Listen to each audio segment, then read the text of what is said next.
জীবনে এমন কি আছে যা আপনাকে অজান্তে শিখরে পৌঁছে দিতে পারে বা আপনার পতনও ঘটাতে পারে? সঙ্গতি।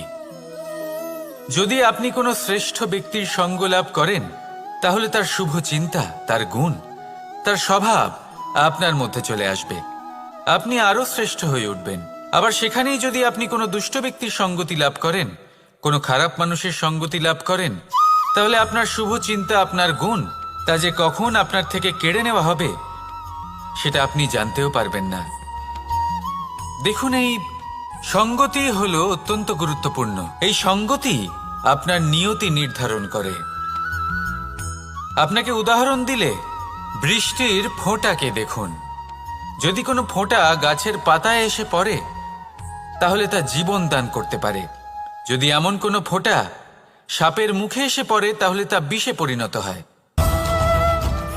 যেমন সঙ্গ, তেমন নিয়তি। এবার দুর্ভাগ্যের বিষয় হলো এটাই যে বর্ষার ফোঁটা নির্ধারণ করতে পারে না সে কোথায় পড়তে চায়। তার নির্বাচনের ক্ষমতা নেই।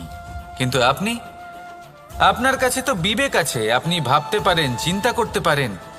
তাহলে আপনি ভাবুন, আপনি কি এমন সঙ্গ চান যা শ্রেষ্ঠ, নাকি এমন সঙ্গ চান যা অশুভ? নির্বাচন আপনারই।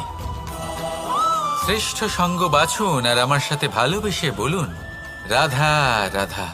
আমাদের জীবনে অত্যন্ত গুরুত্বপূর্ণ একটা আশা বসবাস করে, বিশ্বাসের রূপে। বিশ্বাস যা আমরা ঈশ্বরের ওপর করি, ভাগ্য, প্রারব্ধের ওপর করি, নিয়তির ওপর করি। যখনই ভালো কিছু হয় আমরা বলি এ হলো ঈশ্বরের দয়া। যখন খারাপ কিছু হয় আমরা বলি এ হলো ঈশ্বরের মায়া। কখনো ঈশ্বর বা ভাগ্য বা প্রারব্ধ বা নিয়তি। আপনি নিজে কোথায় তা কখনো ভেবেছেন? আপনি বিশ্বাস করছেন ঈশ্বরের উপর, প্রারব্ধের উপর, কখনো নিজের উপর করেছেন? আমি আপনাকে একটা সহজ কথা বলি, যদি আপনি ঈশ্বরের উপর বিশ্বাস রাখেন, শুধুই ঈশ্বরের উপর বিশ্বাস, তাহলে আপনি সেটাই পাবেন যেটা আপনার ভাগ্যে লেখা রয়েছে। কিন্তু যদি আপনি নিজের উপর বিশ্বাস রাখেন, আত্মবিশ্বাস রাখতে শেখেন, তাহলে ঈশ্বর আর নিয়তি দুজনে মিলে আপনার ভাগ্যে সেটাই লিখবে যা আপনি চাইছেন।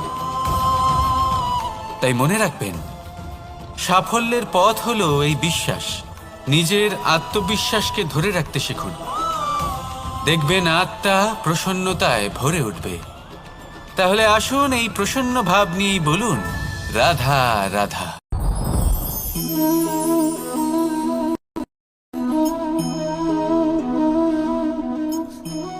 মুক্ত।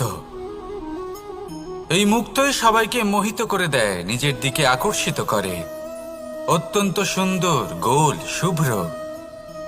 মুক্ত দ্বারা নির্মিত আভূষণ, তা হয়তো সে মুকুটই হোক বা কোনো স্ত্রীর অলংকার, তাকে আরো সুন্দর করে তোলে, তাকে আরো সুন্দর দেখতে লাগে। এবার এই মুক্তকে এত সুন্দর দেখার জন্য কত কষ্ট সহ্য করতে হয় তা কি কখনো আপনি ভেবেছেন? এই মুক্ত ঝিনুক থেকে বের করা হয়। ঝিনুক যা কিনা সমুদ্রের তলদেশে থাকে। ওকে কত কষ্ট সহ্য করতে হয়, জলের চাপ সহ্য করতে হয়, সমুদ্রের স্রোত সহ্য করতে হয়।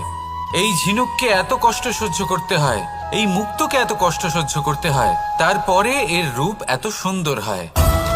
যদি আপনিও আপনার পরিশ্রমের সৌন্দর্য, নিজের পরাক্রমের সৌন্দর্য এই সংসারে প্রকাশিত করতে চান, তাহলে আপনাকেও কষ্ট সহ্য করতেই হবে। তাই জীবনে যখনই সংকট আসবে, বিপদ আসবে, সমস্যা আসবে, তখন একে সুযোগ হিসেবে গ্রহণ করুন। কারণ এই বিপদের সাথেই লড়াই করে আপনি মুক্তর মতোই পরিশুদ্ধ হয়ে উঠবেন। তাহলে আসুন আর আমার সাথে ভালোবেসে বলুন, রাধা রাধা। আপনি কি জানেন আপনার জীবনে আপনার আসল জীবনসাথী কে হন? মাতা পিতা, ভাই বোন, স্বামী স্ত্রী? না, আপনার আসল জীবনসাথী হলো আপনার শরীর। সেই শরীর যার দিকে আপনি কখনো নজরই দেন না, ঠিক কি না?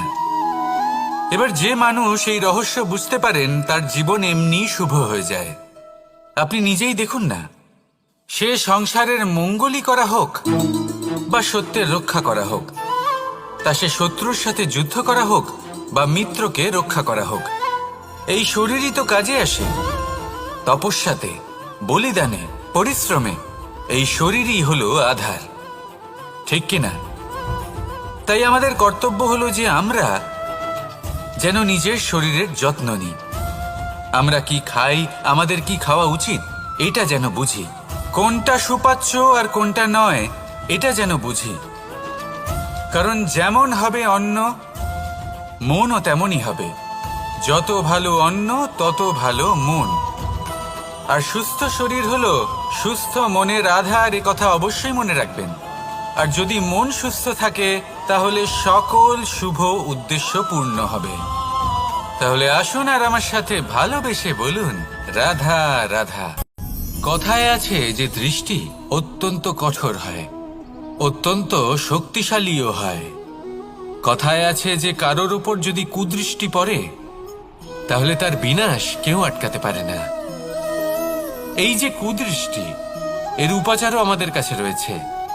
যখন আমরা বাড়ি নির্মাণ করি তখন একটা কালো মুখোশ লাগাই, যাকে রক্ষা কবচ মনে করা হয়, কুদৃষ্টি থেকে বাঁচার জন্য। যখনই কোনো বাচ্চা বাইরে যায় তখন তার মাথায় আমরা একটা কাজলের টিপ পরিয়ে দিই, কুদৃষ্টি থেকে বাঁচার জন্য। অর্থাৎ এই সংসারে কুদৃষ্টি থেকে বাঁচার উপাচার রয়েছে। উপাচার যদি কিছু না থেকে থাকে তাহলে তা হলো দৃষ্টিভঙ্গির।